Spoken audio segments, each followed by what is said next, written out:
Ujumbe wa mchana wa leo ni shukurani, na nataka tusome katika kitabu cha Luka mtakatifu mlango wa 17. Kifungu cha 11 mpaka 17. Mmoja atusomee. Luka mtakatifu mlango ni wa 17, kifungu cha 11 mpaka kifungu cha 17. Luka 17 11 mpaka 17. 11 mpaka 17. Ikawa walipokuwa njiani kwenda Yerusalemu, alikuwa akipita katikati ya Samaria na Galilaya. Alipoingia katika kijiji kimoja, alikutana na watu 10 wenye ukoma. Wakasimama mbali, wakapaza sauti wakisema, "Ee Yesu, mwana mkubwa, uturehemu." Alipowaona aliwaambia, "Enendeni mkajionyeshe kwa makuhani." Ikawa walipokuwa wakienda, walitakasika. Mmoja wao alipoona kwamba amepona, alirudi huku akimtukuza Mungu kwa sauti kuu. Akaanguka kifudifudi miguuni pake, akamshukuru, naye alikuwa Msamaria. Yesu akajibu akanena, "Hawakutakaswa wote 10? Walikwenda wako wapi? Je, hawakuonekana waliorudi kumpa Mungu utukufu ila mgeni huyu?" Akamwambia, "Luka, nenda zako, imani yako imekuokoa." Alipoulizwa na Mafarisayo, "Ufalme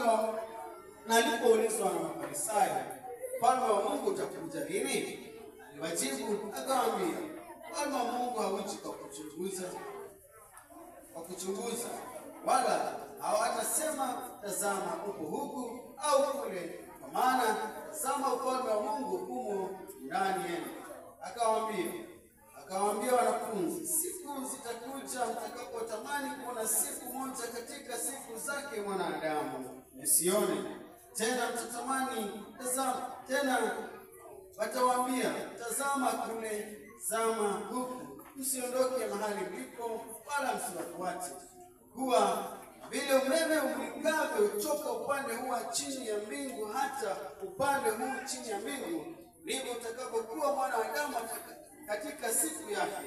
Lakini kwanza anabudi kupata mateso mengi na kukataliwa na kizazi hiki." 17.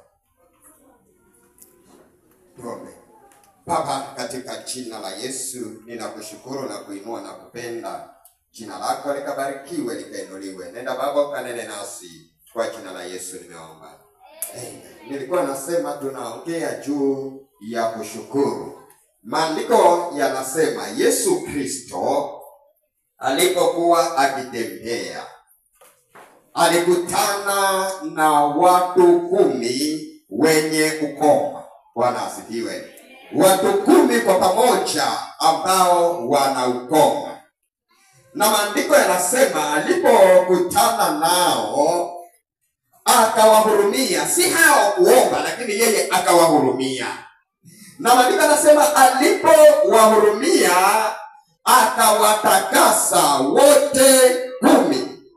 Na baadaye akawaambia, "Nendeni mkajionyeshe kwa makuhani." Bwana asifiwe. Unajua makuhani ndio walikuwa wanathibitisha uponyaji wa mtu. Siku hizi si madaktari.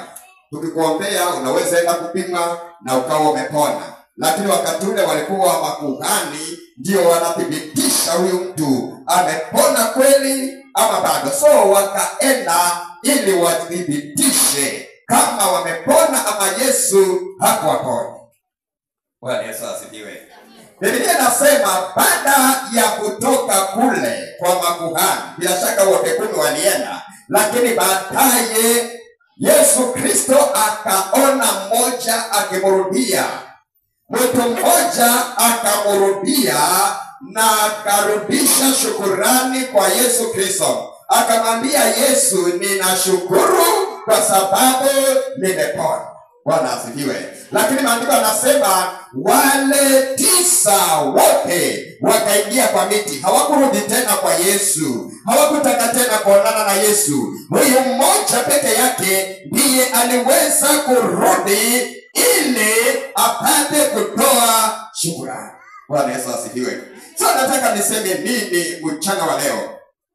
Watu wengi katika ulimwengu wamekuwa na ugumu wa kutambua ya kwamba kile kitu ambacho wanacho ni kwa sababu ya Yesu. Watu wengi wamekuwa na ugumu wa kutambua ya kwamba hata kile kidogo kilichofanyika katika maisha yako ni kwa sababu ya Yesu. Bwana Yesu asifiwe. So nataka niwaambie mchana wa leo ya kwamba shukrani inaonyesha kutambua ukuu wa Yesu Kristo. Wakati unapomshukuru Yesu, hiyo inaonyesha ya kwamba unatambua kile ambacho uko nacho ni kwa ajili ya Yesu, kile ambacho unapitia ni kwa ajili ya Yesu, unapotoka mahali na kuingia pengine ni kwa ajili ya Yesu. Ni njia ya kutambua ya kwamba Yesu Kristo ndiye aliyefanya maisha yako yawe vile. Bwana asifiwe. Unajua kweli unaweza kuwa mgonjwa, lakini unapopona unatambua ni Yesu. Kuna sababu ya wewe kumshukuru Yesu kwa sababu ya hicho. Na wakati kuna jambo limefanyika hata dogo, ni kwamba inakupasa utambue hilo jambo limefanyika kwa sababu ya Yesu. Hiyo kazi yako ni kwa sababu ya Yesu, biashara yako ni kwa sababu ya Yesu, ile nyumba yako ni kwa sababu ya Yesu, ile jamii yako ni kwa sababu ya Yesu. Kile ambacho unakiona kwa maisha yako ni kwa sababu ya Yesu. So shukrani inaonyesha ya kwamba unatambua kwamba Yesu anaweza. Bwana asifiwe. Wakati unapokosa kupeana shukrani ama kutoa shukrani kwa ajili ya Yesu Kristo, inaonyesha ya kwamba hutambui kwamba kile kinachofanyika ni Yesu.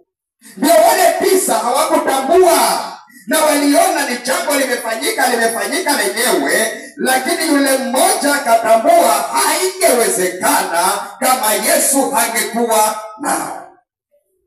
Jina la Bwana barikiwe. So sababu kubwa ama sababu ya kwanza ya mtu kumshukuru Mungu ni kwa sababu ni njia ya kutambua ya kwamba Yesu Kristo ndiye amefanya kile ambacho kimefanyika. Haijalishi ni kidogo, haijalishi kiko vipi, lakini ni njia ya kutambua ya kwamba Yesu Kristo ndiye amefanya hicho. Bwana Yesu asifiwe. Sababu ya pili ya kumshukuru Mungu, kushukuru Mungu ni njia ya kumultiply kile ambacho uko nacho. Wakati unapotoa shukrani kwa Mungu, Mungu ametumia shukrani kama njia ya kumultiply kile ambacho uko nacho.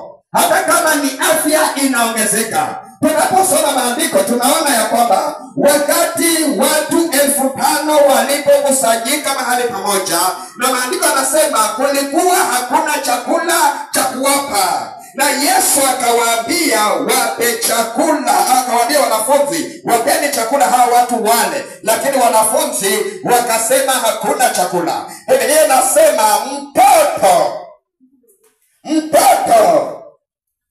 akawa na nini? Na samaki na mikate 5 na samaki 2 mtoto.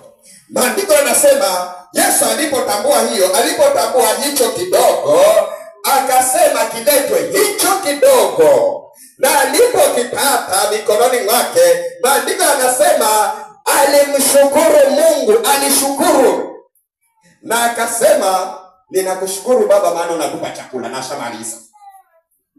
Hakuomba, alishukuru.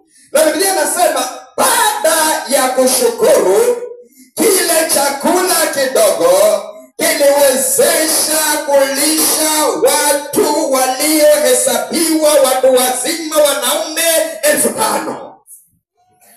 Bwana asifiwe. bali na kuhesabu wanawake na watoto.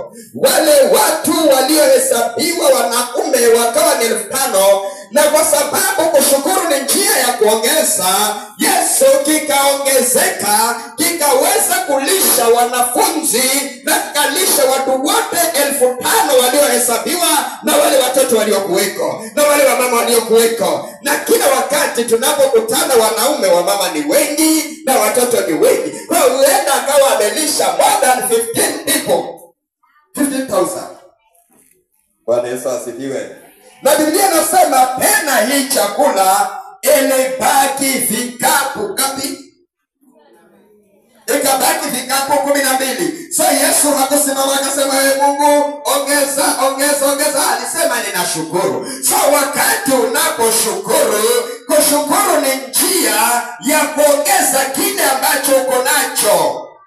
Wakati mwingi tumekuwa tukishangaa kwa nini vitu vyetu haviongezeki, vimebaki pale pale, lakini kumbe ni kwa sababu hatujaweza kushukuru na kile kidogo tuko nacho. Bwana Yesu asifiwe. Hatujaweza kushukuru, na kila wakati tunapopewa hakitoshi. Hatuna sababu ya kushukuru, na mara nyingi tunamlaumu Yesu ya kwamba hatupati, lakini kile kidogo tunachopata hatujachukua hatua ya kushukuru. Bwana Yesu asifiwe. Hata nikasema acha niweke mpango basi wa kuleta shukrani hata mara moja basi kwa mwezi, kile kidogo, ili watu vitu vyao vimultiply. Bado kuna watu hawashukuru, hata hizo bahasha hazionekani. Lakini nilijua kabisa hii ni njia pia ya kumultiply kile ambacho uko nacho. Haleluya. Unapopata kitu chochote katika maisha yako, inakupasa umshukuru Mungu. Njoo mbele za Mungu, sema ninashukuru kwa kile kibarua kinachonipa 200 kwa siku, japo ni kidogo, na hiyo ndio njia utapata zaidi, maana Yesu alishukuru. Bwana Yesu asifiwe. Umepata kazi ya kupika na umepika siku 2, sema Mungu ninashukuru kwa ajili ya ule upishi, japo nimepigwa na moto, moshi, nimechomeka, hata nina blister hapa, lakini unamwambia Yesu ninashukuru, nimepika mara 2, nimepata 1,000, ninashukuru na hiki kwa sababu ni wewe utakayeniongezea. Lakini hata ile kazi ya upishi hakuna siku umeshukuru kwa sababu umepewa. Bwana Yesu asifiwe. Hakuna siku. Mimi wakati nilipokuja Makarani kwa mara ya kwanza na nikasema nafungua biashara, ile nyumba niliyokodisha ikawa na shida ya umeme. Ilikuwa na peni sijui 200,000. Haina umeme.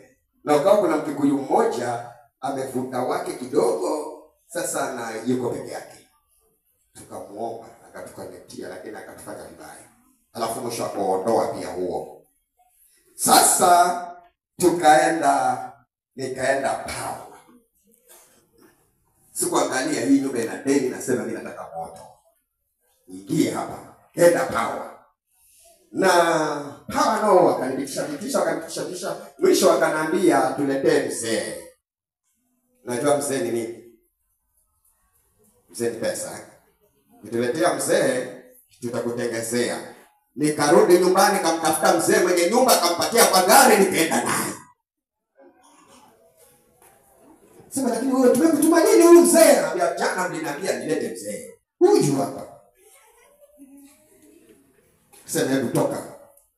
Kamuone fulani, nikaenda na moto ukakonektiwa. Walipomaliza tu, nikasema Mungu, nikamtolea Mungu shukrani, nikasema ninashukuru. Nataka nikwambie, huo moto hauna siku ulikatwa. Ulienda mpaka ukawa na bili 30,000, wakija wanaangalia wanaenda sawa. Wanakata moto wa bili 1,000, 2,500.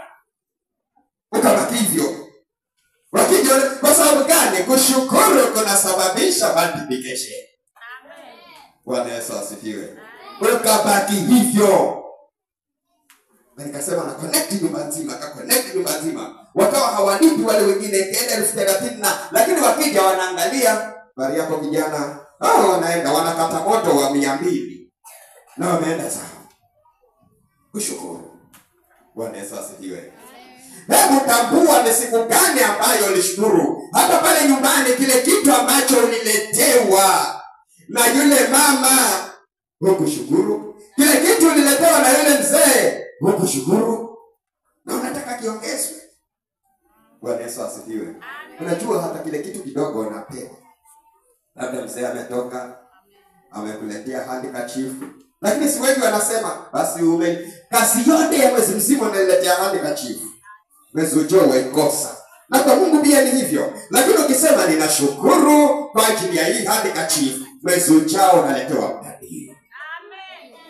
So kushukuru ni njia ya kuchochea mambo ambayo hayafanyiki yafanyike.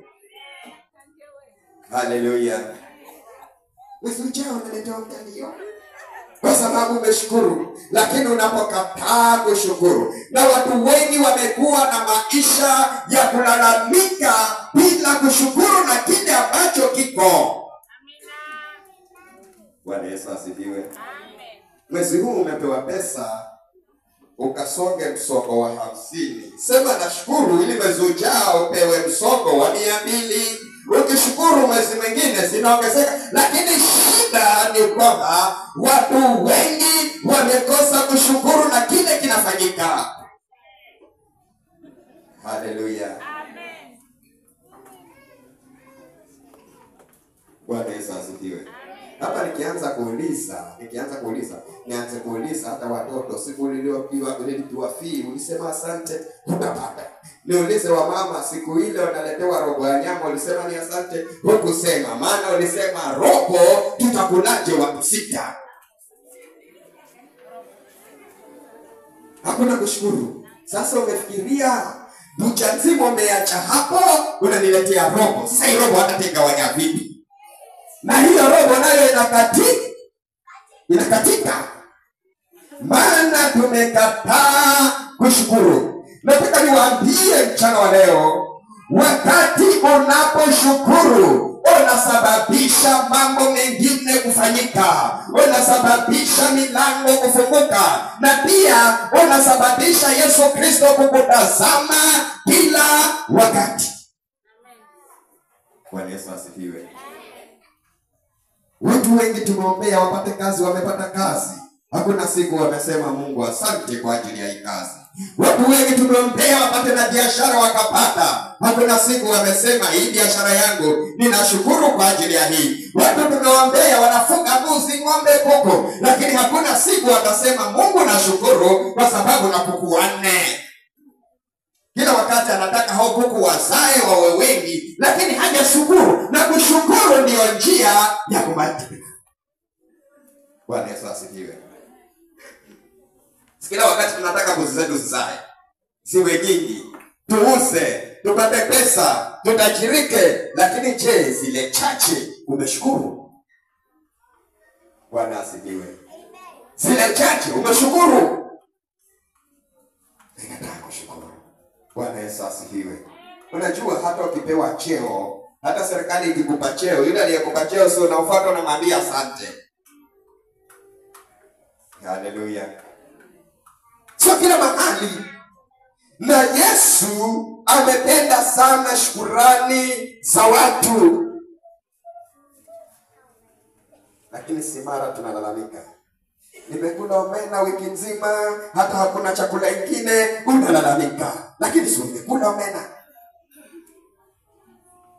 Nimekula mchicha wiki nzima, unalalamika. Ukiletewa nyama kila wiki nayo unalalamika. Yaani hakuna wakati ukose kulalamika. Bwana Yesu asifiwe. Hata ukiambiwa kila siku utapapatia maziwa unywe, unalalamika. Nisema kwani nimekuwa paka sasa nini? Yaani watu shukrani imetoka ndani ya maisha yao. Hawana shukrani, na ndio maana watu wengi wanabaki na maisha yale ambayo wako nayo, na mara nyingine yanarudi nyuma kwa sababu wamekosa kushukuru na kile ambacho kiko katika maisha yao. Bwana Yesu asifiwe. Hakuna mtu alinunua simu Akaja mchungaji, nashukuru maana nilikuwa sipatikani, ni mteja, sasa nimepatikana. Nashukuru. Nani? Mara inaibwa, anarudi pale. Mara inaharibika, anarudi pale. Bwana Yesu asifiwe. Rose, mama Rose, hata ukijenga nyumba, ukinunua uwanja, nashukuru Mungu. Haleluya. So shukrani inaonyesha kwamba unamthamini huyo aliyekupa.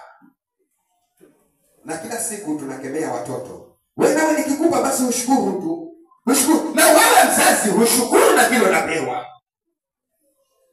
Unakichukulia ni kidogo maana kimetoka kwa Mungu. Yaani unataka ujaziwe. Hata ukijaziwa tena ushukuru. Bwana Yesu asifiwe. Tushukuru. Lakini Yesu amechukulia shukrani kwa hali ya juu sana. Maana hiyo ndio njia ambayo anaitumia kuongeza kile ambacho uko nacho. Kama ni kazi ya nyumbani, shukuru. Baba wewe Mungu, ninashukuru maana umenipa kazi hii ya nyumbani. Na wakati mwingine unaweza kuwa mgonjwa, shukuru. Mwambie Yesu, nashukuru kwa huu ugonjwa nilionao. Uone kama utapona. Bwana Yesu asifiwe. Mwambie Yesu, nashukuru maana nimeomba, lakini sasa ninashukuru maana nimeona mapenzi yako ni haya. Uone kama Yesu atakuacha.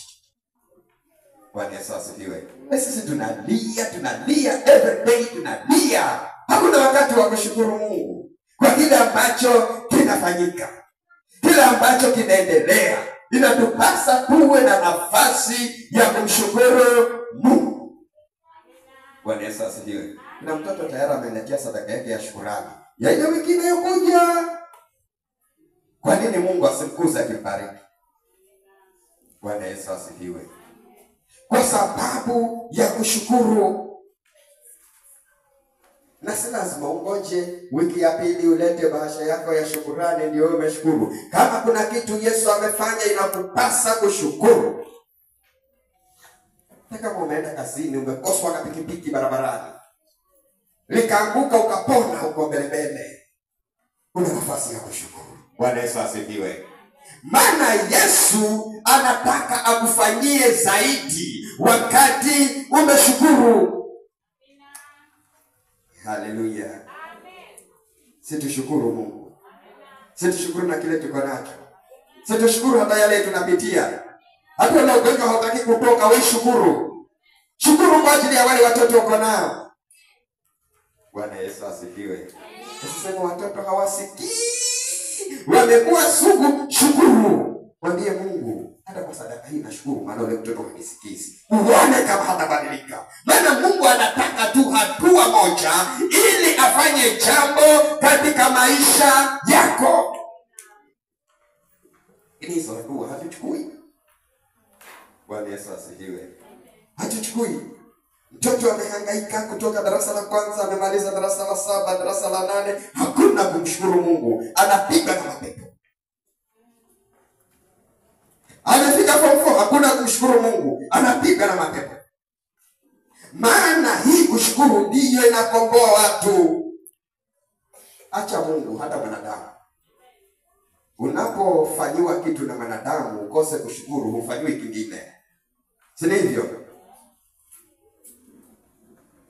Hata mtoto wa Gonzalez David anasema atawapa uji na sukari, usiposhukuru ataleta tena. Yaani umepewa basi naye basi aleta hii picha yake, basi hata nini.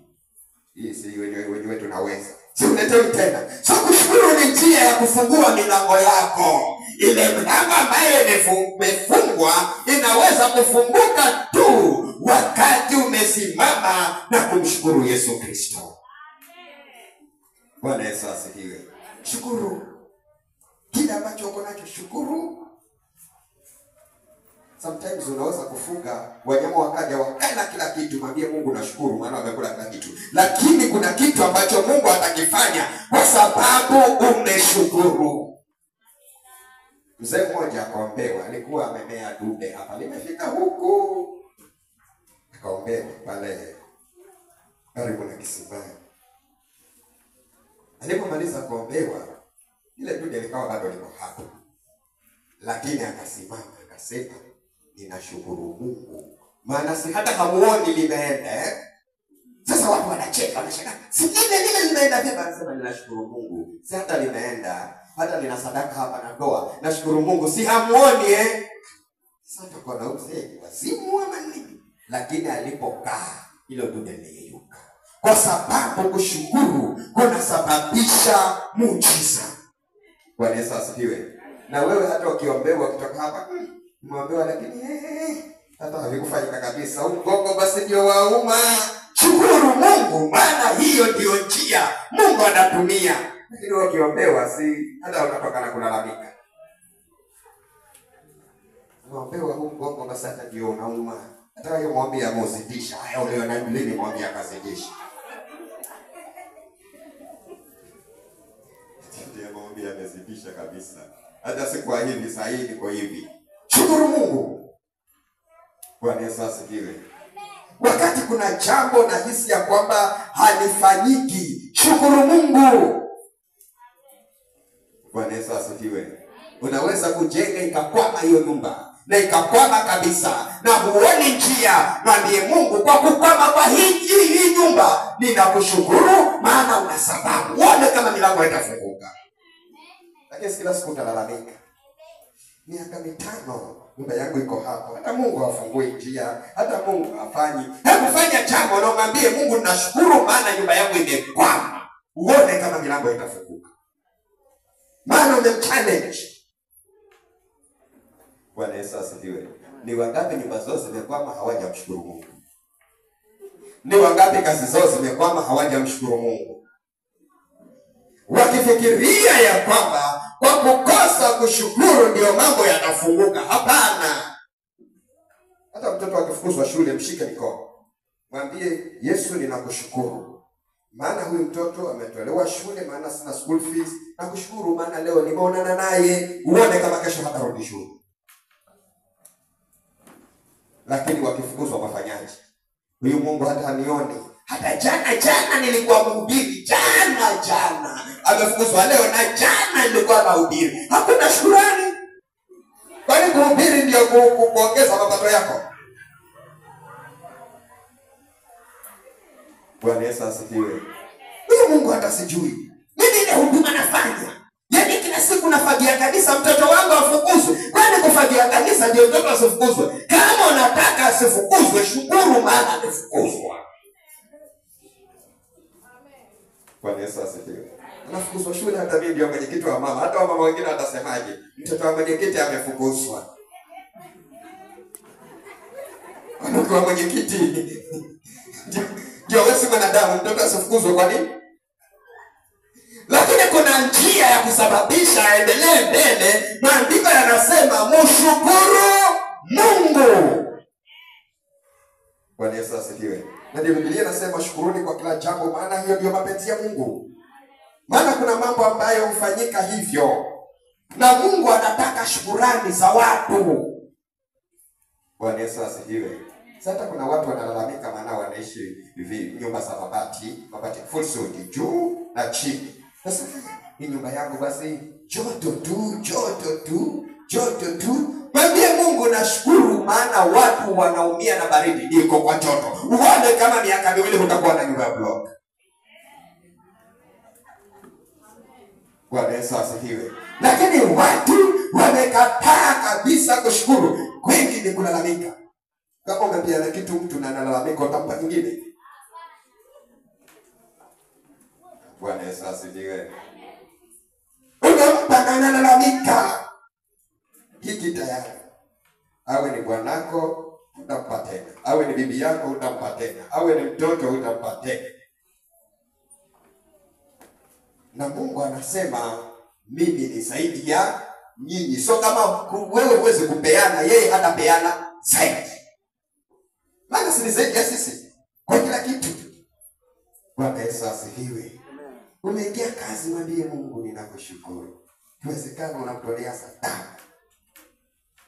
Niliona watu wawili tu katika maisha yangu ambao waliingia kazini kwa mara ya kwanza na mishahara yao yote ya kwanza wakapeleka kanisani na maisha yao ni mazuri mpaka leo, wakasema tunashukuru maana tumepata kazi. Na hana pesa ya kwenda kupangisha nyumba, lakini sio mwezi uliisha. Haleluya.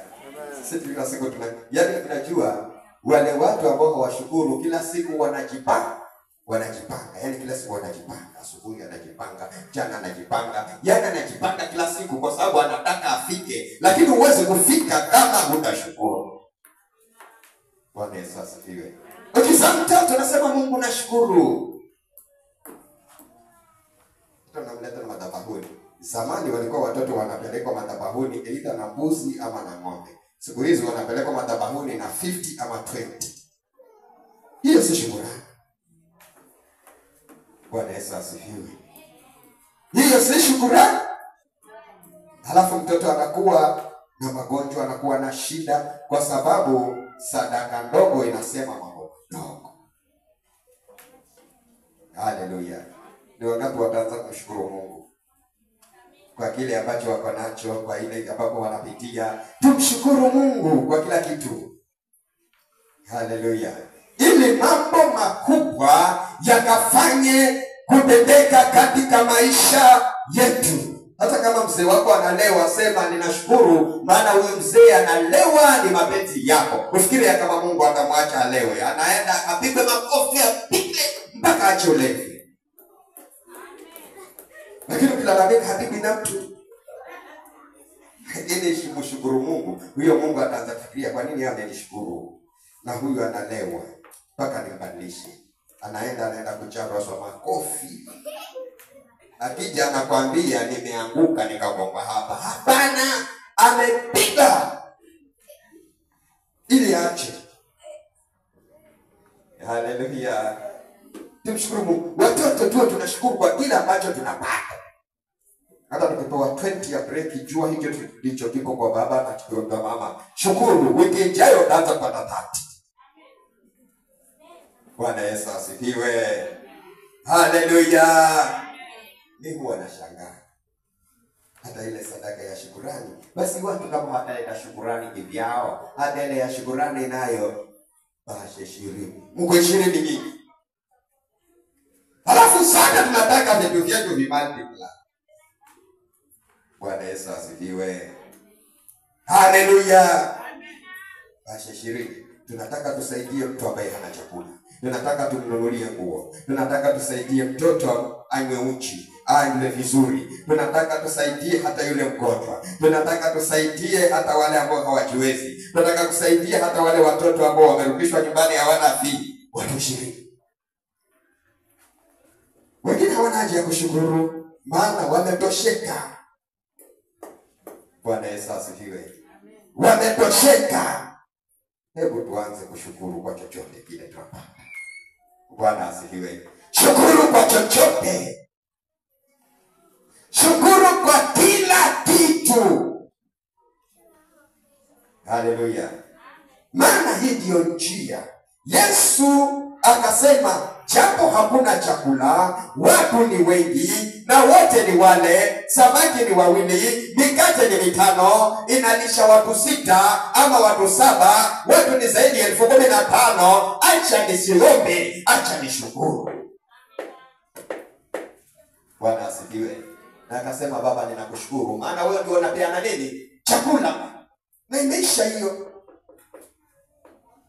Wewe kile chakula ulichopewa ni lini ulishukuru? Si kila siku ulilalamika. Sasa chai na sambusa moja, si umepata, si ushukuru. Sima hata haishibishi, umepata, ushukuru. Ndio inaendelea kudidimishwa ili kulalamika kwako uwe dhahiri. Bwana Yesu asifiwe. Sema nitaanza kushukuru. Nitaanza kushukuru. Nitaanza kushukuru. Haleluya. Hii ndio njia inaweza kukufungua. Hii ndio njia inaweza kukupelekea kufika mahali. Hata kama unachoma marondo ya kuku, inapaswa ushukuru. Bwana Yesu asifiwe. Maana watu hawachomi na wanachoma. Shukuru Mungu. Na tena utoe sadaka ya shukrani, maana Mungu anataka kumultiply, anataka kuongeza. Unajua kuna kuongezewa, kumultiply si kuongezewa. Kuongeza ni kitu ambacho kina kidogo alafu ongeze kidogo. Kumultiply ni kuifanya mara zile ziko inaenda mara hizo, si ndio? Hiyo ndio kumultiply. Yaani inaongezeka mara zile iko. Yaani kwa wale wasomi wanasema squared. Kitu kilichofanywa squared maradufu. Haleluya. Shukuru. Umekuwa na mgonjwa amepona, shukuru. Usiseme amepona lakini kichwa kinauma bado. Lakini sasa amepona. Haleluya. Amepona lakini amepona tu mguu, kichwa bado. Amepona. Lakini hata kama hajapona, shukuru, maana ni mapenzi ya Mungu. Bwana Yesu asifiwe. Haleluya. Haleluya. Haleluya. Haleluya. Haleluya. Tusimame. Nataka tuende mbele za Bwana. Anza kushukuru kwa yale ambayo Mungu amefanya. Haijalishi ni nini unapitia. Hebu chukua nafasi ya kumshukuru Mungu kwa kile ambacho kiko. Mwambie Mungu, nashukuru kwa hili ninalolipitia mchana wa leo. Nashukuru kwa kile kitu kiko mchana wa leo. Yesu Kristo atafanya